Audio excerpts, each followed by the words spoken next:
All right, so in this video, I'm going to show you exactly what you need to ignore in all of these apps when you're calling.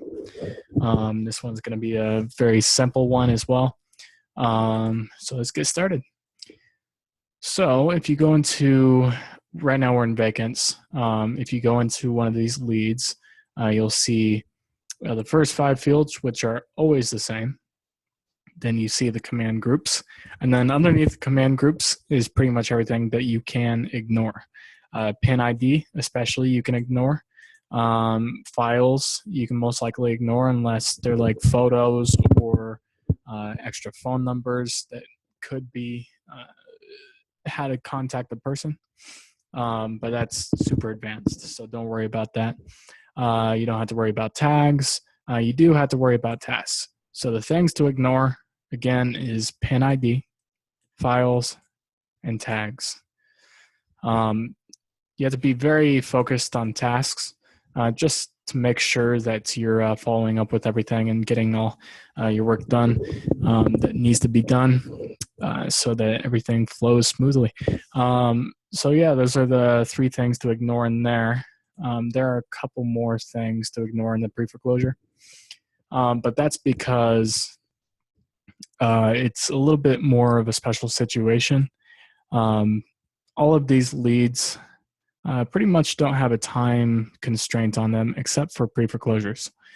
So pre-foreclosures, they have an extra field in there, and that extra field is sale date. You don't really need to pay attention to that. That's basically if you researched it, if it's been researched, it'll have this date in there, and that's just something that you might need to know. Something like if today was March 24th, I'd be like, okay, there's no point in calling this because this has already gone to auction.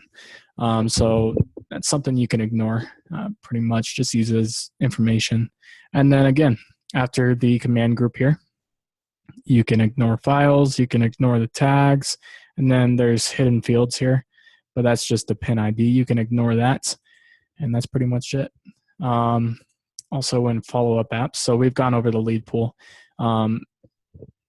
Everything is pretty much the same inside the lead pool, and I pretty much showed you everything.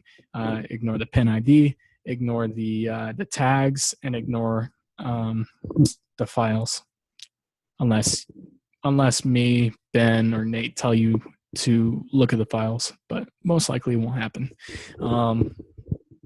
Inside of the follow-up app, there's some more stuff to ignore.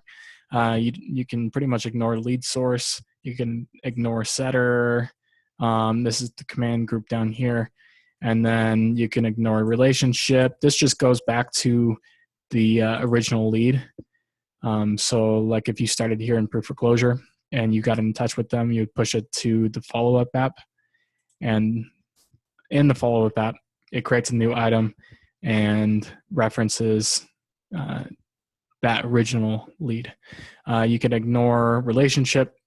You can ignore this, the timestamp. You can ignore this. That shouldn't even be there. You should ignore the files, and you should ignore the tags. So let's go over that one more time. You can ignore lead source, setter. You can ignore relationship. You can ignore timestamp, number, files, and tags. And that's pretty much it. That's all that you need to ignore. And the reason I'm starting with this is so everything is kept simple.